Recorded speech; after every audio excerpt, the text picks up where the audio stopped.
Ladies and gentlemen, I would like to propose a cheers. We are at the end of the PGA season. We are down to the final 30 golfers at East Lake for the Tour Championship. Thank you to everybody that has been along the ride, watching our videos, any of our content, following us on all of our socials throughout the year. We cannot wait to go live for our beta version here soon, but I would just like to propose a toast and a thank you to everybody that has been along with us on this journey from the get-go. So cheers to you guys. And let's jump right in. Welcome to another Tap In Fantasy video. My name is Kyle, and I'm the founder of Tap In Fantasy. We are going to be, and I say that with utmost certainty, we are going to be the leader in the fantasy golf industry when it comes to bringing everything together. When it comes to fantasy, one and done tiers, budget, model breakdowns, all that kind of stuff, all on one platform. We are going to be the leader here soon. Just giving you guys a little bit of a sneak peek. We are about ready to go live for our beta version. Just kind of a rundown of kind of what everything we're going to have to offer. Again, featured contests, charity contests. We're going to be running these all season, free contests. Again, fantasy, one and done, budgets, tiers, leagues, everything from analytics previews and player analysis and model rankings and being able to generate your own models. It's all going to be on Tap In Fantasy. We are so excited for you guys to jump right in, take a look at what we have to offer. And if you want to be a part of that beta launch, head over to our website right now. It's tapinfantasy.com. Scroll down right here to beta, sign up, and newsletter. All you got to do is put in your email address. And here soon, probably in a couple weeks, we will be sending you guys out a code, to a login code to join the website and test us out for the next couple of weeks. Make sure everything's ready to go for hopefully the beginning of the 2026 PGA Tour season. Now, I don't want to ramble on. Again, we got to talk about some golf, and it all starts at East Lake. It's the final tournament. We only have 30 golfers left. It is a completely loaded field. To some, this might not be the most exhilarating tournament in the world. I always find it very interesting, very fun. They have gotten rid of the starting strokes, so everybody's starting on a level playing field. It'll be really interesting to see if one of these guys can really take over and beat Scotty, because, he is the pinnacle right now. Everybody's chasing him. I would be incredibly shocked if anybody does, but, again, they're all chasing Scotty. East Lake, Atlanta, Georgia, for the Tour Championship. We really can discount weather. It is going to be a wet one. I live in Charlotte, and it has been raining for what feels like the last month and a half. Clearly, it's been raining in Georgia, too. We've had so much rain leading into this tournament, and it's going to continue to rain. Not much, but just a little bit throughout this one. Again, Saturday is going to be pretty wet. Friday is going to get some sprinkles here and there. But all in all, when it comes to a weather wave advantage, everybody's pretty much on a level playing field. They're going to be going off from 11 a.m. to 2 p.m. every day. You're talking 3 or 4 holes of wiggle room. Actually, maybe a little bit more than that, because they're all going off of 1. So keep that in mind. But anyway, there really isn't much to see. We're never seeing wind approach double digits. You'll see some wind gusts that get up into the double digits, but it's going to be sporadic with the rain. That's going to push everything around. There's no point in trying to peg a weather edge or anything. Just play who you want. There's 30 golfers. You're rostering 20% of the entire field in your roster. Pick who you feel is going to win. This is your last chance of the season to really hit a big one. Personally, I love the off season. I think that's where the real sickos, the guys that are deep into the weeds when it comes to fantasy golf, can really have an edge, because they know some of these little-known golfers. Remember, it was a couple of years ago, Peter Kest was crushing it on the Korn Ferry Tour leading into the off-season, and he helped me, I think it was Bink, one of the single entries on Draftkings for, I think, $1,000 or $1,500. But again, it's knowing little things like that and watching videos like the one we're going to provide that can really give you that edge. But this week, play wherever you want. Honestly, it's 30 of the best golfers in the world. Yes, some of them are not playing well right now, but for the most part, they're all good enough to where they could contend in this tournament. Yes, it's going to be tough to beat Scotty, like I said, but they all can contend. They all can put up a hell of a score. It's just a matter of who's going to do it. And there's a lot of pressure on a lot of these guys with how much money is on the line to do it. So that's it for weather. Let's go ahead and look at the course key stats. This is a page on Rick Run Good. Definitely would tell you to, before we release all of our analytics stuff, go over, check out Rick. Rick Gaiman's stuff at rickrungood.com. It's an incredible data source. But this is the course like key stats modeling. Again, we have a par 71. I actually believe it's a par 70. Almost 7,500 yards. Smallish greens, but again, it's going to be Bermuda grass, TIF equal Bermuda. All in all, when I'm looking at this correlation model, driving accuracy is going to play a major factor this week. Like, absolutely major factor. Nothing else is really approaching. I think this is out of what, 56? I think it's out of 56 qualified courses. Almost none of these are in the top half other than driving accuracy. So, like, you're really going to need to be accurate off the tee. I think you're going to have to be hitting your approach shots close, and clearly putting does not matter that much at all. But I'm still going to factor it in because if somebody runs a hot putter, they can always win this thing. But again, driving accuracy is what we're looking for the most. Hopping over to our custom model. So again, we got 100 points to drop. I'm kind of spattering around strokes gained. I almost always do that. But again, we got 10 on approach, 15 on tee to green, 15 on putting. I think that's all I put on putting. And I had 5 left over, so I put it on strokes gained total. Now we're going to get down to the nitty gritty here. I have 5 on strokes gained total 2+. I think there are birdies to be had. If you are accurate off the tee, you can gain a lot of strokes. And some of these guys, I want to see if they can gain a lot of strokes round by round. So I've got some there. Birdie or better gain percentage. I think this is really important. Again, this is a relative to the field. Given this is such a loaded field, I think it's important you do that over birdies or better gained. Or birdie or better percentage just straight up. So I've got 10 on that. And then our driving stats. So driving accuracy, I've got 15. Good drive percentage. Again, that means if you are hitting the fairway or you're getting a green in regulation, it means you're playing out of the rough, but you're still getting it there. I put 5 there. It's going to be very important that you are an accurate driver off the tee. Last but not least, I believe, is 10% of greens in regulation. You got to get there in regulation. You got to give yourself chances at birdies, or you're never going to win this. I lied. This is a very long course for a par 70. It is important that you have your long irons dialed in because there's going to be a lot of long iron approach shots. I probably should have put some around the green because, I mean, with these long irons, you're not always going to be sticking the green, a little bit smaller greens. So you're not always going to be hitting greens. But again, anyways, approaches, long distance is going to be very important. I think that is it for that. No? Nope, I did not put anything on East Lake because there's a lot of guys that have not played here. So what does that spit out? None other than Scotty Scheffler. Again, there are 30 golfers I'm not going to sit here and ramble on for too long. I will try to break down just about every golfer, why I like them. We still do not have ownership. It's kind of tough when these like lower fields or smaller fields to get out kind of projected ownership. It's going to be very volatile. All I have to say, everybody is going to be highly owned. So literally, I'm not going to worry much about ownership. Obviously, don't take the chalkiest lineup there is possible. Maybe make 1 or 2 pivots, and we'll talk about some of those pivots in each range. But for starters, just looking at our modeling, it's Scotty, no surprise. And honestly, I'm not surprised by Tommy being second. He's played phenomenally. Let's not, consider the fact that he can't finish to save his life. He's playing phenomenally. The next one I'm kind of surprised by is Sepp. Again, he's very I think he does everything well. He just doesn't excel in one thing. He doesn't gain a ton of strokes per round. He's just very consistently gaining 1.5. I don't know if that's going to do it for me this week. But again, everything else is pretty much top 10 or top 15. Good drive percentage is really good. Birdie or better gain percentage is really good. Long irons aren't the best, but they're still fine. Greens regulation, his driving accuracy is fine. Just everything's pretty sound. Again, he's middle of the pack, and I think that's what key. There's nothing holding him back. So, again, that's why Sepp's up there. Everything else, no. Lord have mercy. Gives me a chance to sip my beer.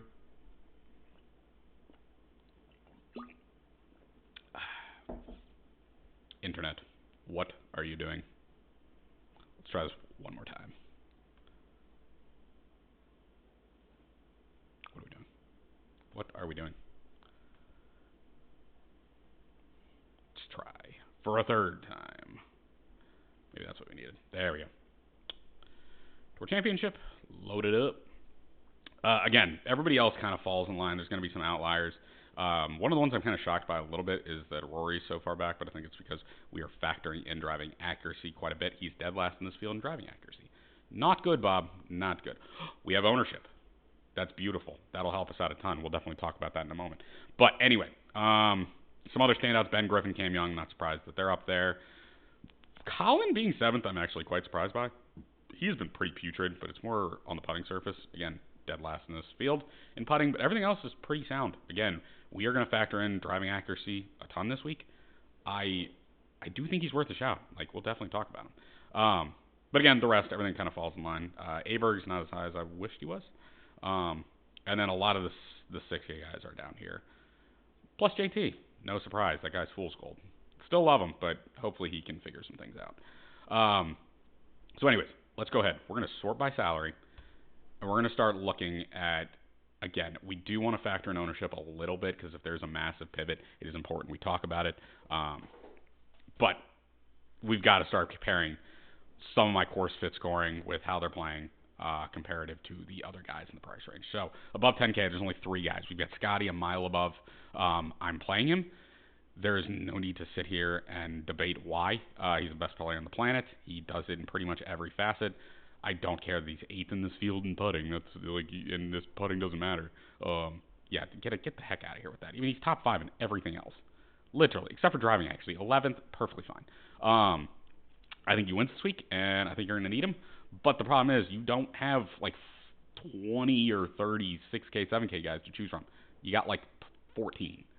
You got like half the field. So like, if some of those guys struggle and it really is a top-heavy finish, he could win and not be optimal. So keep that in mind. Rory, again, the driving accuracy is terrible, but this guy is an absolute ruler when it comes to Eastlake. I mean, he dominates here. If I can get this pulled up real quick. Again, a second, dating back to 2012.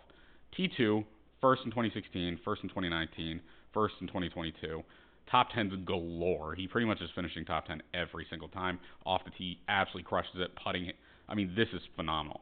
So if you do want, I mean, you cannot get Scotty and Rory. Like, that is physically impossible. If you would like to pivot off of Scotty to Rory, I see zero issue. It makes lineup building very easy. I'm perfectly fine with it. I'm still going to lean Scotty, though. As for pretty much the rest of the field, because I do think there's a giant fall off. I'm not going to get so much Ludwig. I can't buy into him yet, and that's crazy to say.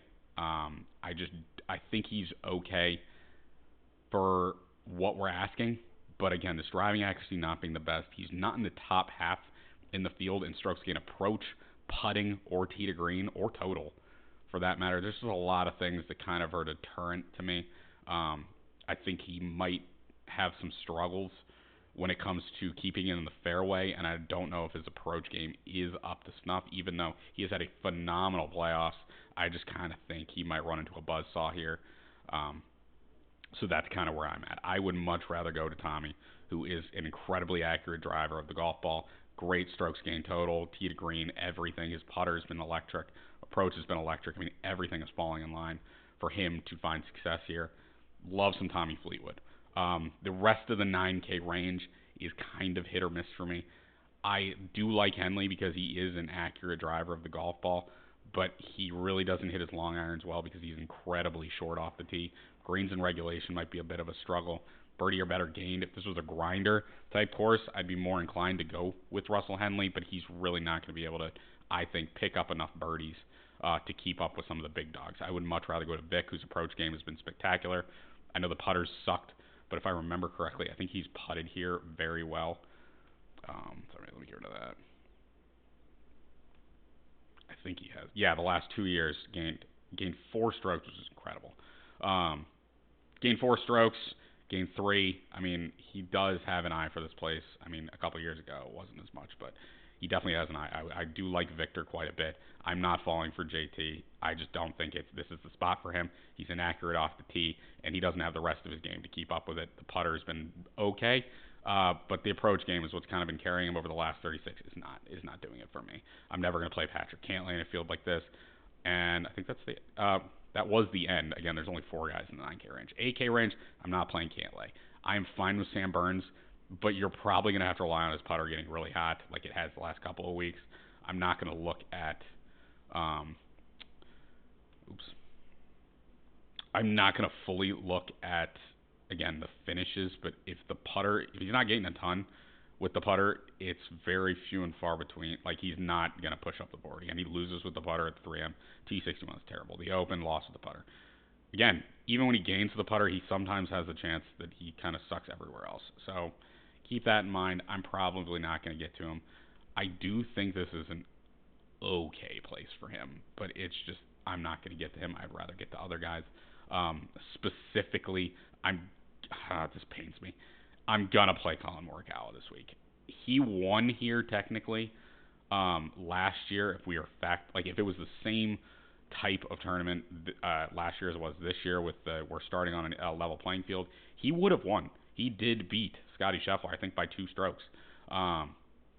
Gained across the board, back-to-back top 10s at the Tour Championship, and just multiple top 10s across his entire career. I really think people are going to come in under on him, given the putting woes and all the issues. I get it does say like 27% owned, but I think you can get to him. I like him, don't love him, but for this price tag, all things considered, if he can just be a 0 on the putting surface, he can contend. I mean, that's how good he is. And his game fits. He's first in driving accuracy, I believe. Again, first in driving accuracy, third in greens regulation. His long irons are fine. He'll do fine. But again, he's similar to that Russell Henley. Like, if it was a grinder course, I'd probably be a little bit happier, but he can still do it. I'm fine with him. If you want to pivot down, I'm going to pivot down to JJ Spawn. If that ownership's going to come in at 20%, sign me the hell up. Like, he is sandwiched between, again, Burns and Collin.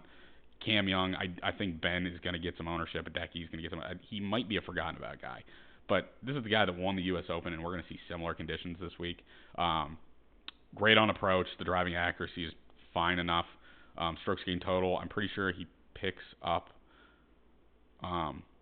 This birdie or better gained is great. The good drive percentage is great. I think he can really put up some numbers. So in the 8K range, if I'm going to anyone, it's going to be Colin. It's going to be JJ Spawn. The 7K range was where I'm probably going to be living, because I am getting up to Scotty and Rory. Like, I just don't see a path not to. Like, one of these guys is likely to win. If anyone else is going to win, it's probably going to be Tommy, and that would be absolutely hilarious. We'll talk about that in a little bit.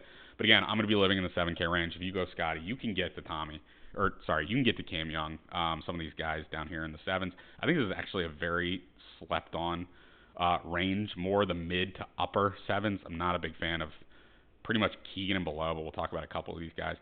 Cam Young, Ben Griffin, and again, Sepp. I love them all. And Hideki. Love all these guys. Again, Cam Young's absolutely on fire. Don't need to say much. The putter's been electric. He's been great off the tee. Pipes at a mile. And this is a long course. He has been long, and he's been fairly accurate. That's exactly what you want, and the long irons have been there too. Birdie or better gain. I think he can keep pace. That's what I'm trying to say. Ben Griffin. I don't know what the heck happened. This whole creatine story where he was like, it was something along the lines of like he swallowed a rock of creatine in his water and was like tweaking out. I don't know if I buy it. But, I mean, it does make sense given he was like +6 through 3 holes on Sunday and then fired off seven birdies to finish -1 and, again, really recover his entire weekend, his entire week. But everything lines up for him to be solid. The driving accuracy scares me, but everything else kind of follows suit. I mean, you're talking, 7,700 for a guy that is 7th in this field in approach, 4th in putting, 3rd in tee to green, 3rd strokes gained total. If he can just dial it back a little bit and just be like, let's hit the fairway and figure it out from there, he'll probably play phenomenally this week, and he can also contend. And again, this strokes gained 2+, when it matters and you need to put up a lot of strokes and pick up those birdies, he's doing it. So love Ben Griffin. I'm a little concerned with Sepp. Again, he sat out due to a personal matter last week, but he still made it into this field. I don't know what that is. It might be bothering him, but it also could ignite a fire. Again, he's top 10 in driving accuracy, which you need. Greens and regulation, he's getting there. Birdie or better gain, he gains birdies. Good drive percentage is solid. Everything else kind of follows suit. He's top 15. In approach, putting, tee to green, that's what we're looking for. So I like Sepp. And then if there is a guy that, when it comes to win equity versus price, the discrepancy, it's probably Hideki. He has never won here, but he has played here 10 times. This is going to be his 11th time playing, and we'll talk about that later for a bet that I really like. But all in all, he typically does do fairly well. I mean, he has multiple top 10s, a lot of top 12s. Off the tee, he's been struggling a little bit, but he's picking it up on approach. That's what you like to see. And then if we're talking just his game right now, again, he is crushing on approach. I know he didn't last week. He did struggle. But I think all in all, he kind of knew he was moving on. So like, why bother really fighting for a spot? Because this is the week that really all that matters. Crushes on approach pretty much every week. The putter is hit or miss, but it's usually either zero or he putts fairly well. Tee to green, he's always going to be successful. I don't see any reason that he can't win this if he's playing his A game, which for 7,500 is absolutely electric. And give me all the Hideki. Like, he's easy to fit into your lineups and make Scotty work. I'm fine with Bobby Mack, but my concern is this driving accuracy. And there's been a lot of guys where it's like, well, if you're not concerned with their driving accuracy, why are you concerned with Bobby Mack's? Well, I'm a little bit concerned of the mentality after last week's complete meltdown. I mean, he had that in the palm of his hands. He had the BMW hook, line, sinker wrapped up. If Scotty didn't start to intimidate him and charge up, and he's not paired with Scotty on Sunday, I think he wins. I think he shoots like an even 2 under, something like that. That's all he needed. I think he needed to like shoot 2 under was all. So him being +3 and then voicing his frustrations like after the round, that was really tough to see. And then coming to a place like East Lake where driving accuracy is imperative, I don't know if we're going to be able to get there on him. Again, putter's been great, but again, approach hasn't been the best. Again, hot and cold. I think it was more just spike week last week. I think he regresses back. I don't think I'm going to get to much of him, but if you do, it's fine. I think the biggest deterrent, though, is probably going to be he might be one of the higher owned guys just based off last week's performance. And then we kind of see the fall off for me. I'm not going to get to Keegan. I think the obvious reasons are the approach game has not been there, and he is not accurate enough off the tee and greens of regulation well enough for me to warrant going there, and he doesn't pick up enough birdies. I am not going to get the Mav at 30% ownership. That is absolutely nonsense. I would 1,000 times over rather go to Corey Connors, who might be struggling a little bit. But again, the numbers do line up for him to succeed here. He's a very accurate driver of the golf ball. Yeah, he might not be the best putter, but on approach, he can get there. I think tee to green, he'll be just fine. Again, exactly. Greens of regulation, he's getting there. He's just got to sink his putts. Like, that's all that matters. I haven't looked yet. What has he done at East Lake? Has he ever been there? Has he ever been this thing? Ugh. Jesus. Good Lord. Well, anyway, I mean, Akshay a couple weeks ago had never made the cut somewhere and then finished T6. So, you know what? If he can do it, Corey Connors can pick up a good result at the Tour Championship. Again, this was 2 years ago, so who knows? I do like Corey Connors. I think he's very slept on. And I think if he can just keep it in the fairway and figure it out with his irons, he can do enough at 10% ownership. I mean, probably one of the lowest owned guys in the entire field. Yeah. Perfectly fine with Corey Connors. And then everybody's going to be flocking to Harry Hall. The putter's just electric. That's always going to be his fallback plan, and he pretty much always does it with just his putter. I don't think I want to be as reliant on a guy that only does it with putting when this course literally is anti-correlated to strokes gained putting. Give me someone else. Again, give me Connors, give me Harris English. Some of these guys that are more accurate off the tee that I think can do it in more favorable ways. So give me both of those guys. Again, the segue into Harris English. He's accurate off the tee. Strokes gained total is solid.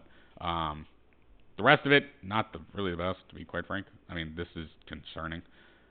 Doesn't get like poor green and regulation percentage, pretty poor long irons, pretty poor when again, this is more of a grinder's course, but give me, Harris English at what, 18% over over-owned Harry Hall, who I actually think Harris English is a better golfer anyways. Justin Rose, I'm probably not going to get there. I think it's just like all these stats, other than his long irons are good.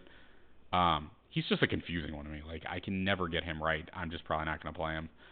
Fade away when you're bottom 5 in driving accuracy. Your greens and regulation percentage sucks.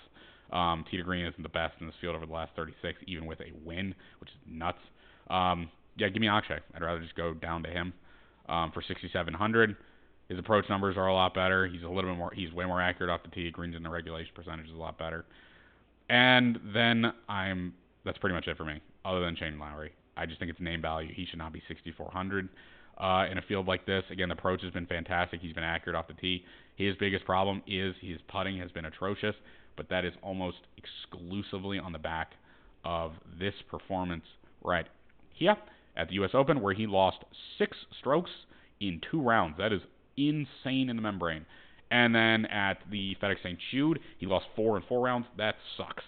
Like, he still is, sometimes, every once in a while, he's a flat 0. And then last time he played here, he gained 3 strokes on these greens, which was last year. Sign me up. Love some Shane Lowry, even at that ownership. You kind of got to pick your battles down here. If there's another guy I might go to, and it's just off of, like, if you want to go off driving accuracy, I'm fine with Sung Jae, even though the rest of his game is absolutely atrocious. Like, sucks. I don't even know how, other than the fact that he played a absolute mess of tournaments this year and probably picked up tournament, like, I'm pretty sure the only reason he is here is off of the T5 and the Masters. Do we even have, I need to load more. That's how much he's played this year. Most every golfer has not played, like, this many times.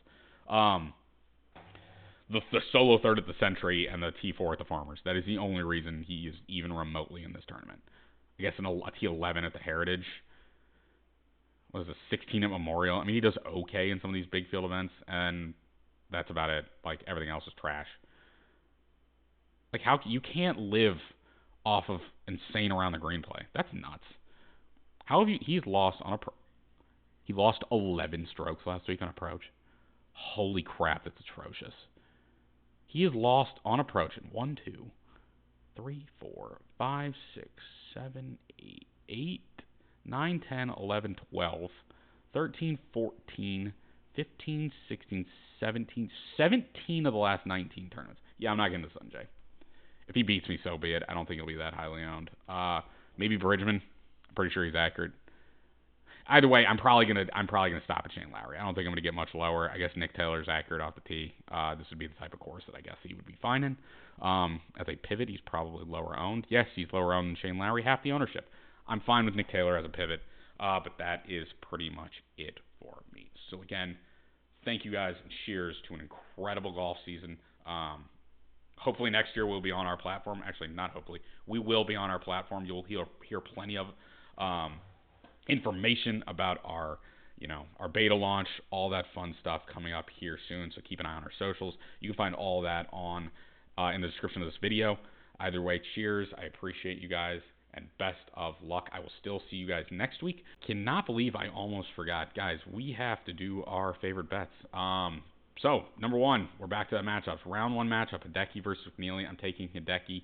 Again, this is Hideki's 11th go. He has played here 10 times. This is McNeely's first time playing at Eastlake, and I just don't think McNeely's game models well here. Again, he's not good with his long irons. He's not accurate off the tee. He doesn't really get to the green as well. I get Hideki's greens and regulation is just minorly better, but the driving accuracy is a lot better. He is a lot better when it comes to his long irons, and again, he's got a better feel for this course. So round 1, I think McNeely might get the jitters and might fall apart. The next one, good old Tommy boy. He's a top 10, minus 150. I'm going there. With where his game is at right now, I don't know how you dislike Tommy. Again, you're not getting much juice on this, but this is a 30-man field. So he's got to beat, with this bet, a third of the field. On top of that, the bottom 10 guys, like that 6K range just sucks. And even there's some guys in the 7K range that really aren't that great either. So like you're telling me he's got to finish top 10 out of like maybe 18 golfers. I think he can do it. I don't see any reason why. I know it's minus 150, but you can maybe find some other bets you can put that together with if you want to. If you're a parlay guy, I wouldn't say do it, but again, you can. So give me Tommy Fleetwood top 10, and then my outright bets, even at a top 10, I'm going to go for it. I mean, this would be absolutely comical if you were to get his first tournament win, $10 million purse here at Eastlake. Give me Morikawa, 28-1. I know it's sketchy, but I could see it. And Cam Young at 30-1, Connors at 40-1, Lowry at 61. Now, that is it for me. Again, best of luck, guys. And be sure to head over to tapinfantasy.com. Where the heck did it go? Yeah, head over to tapinfantasy.com. Sign up for our beta phase. We're going to have a lot dropping here soon. And then follow us on our socials. So peace out, good luck, and see you guys next time.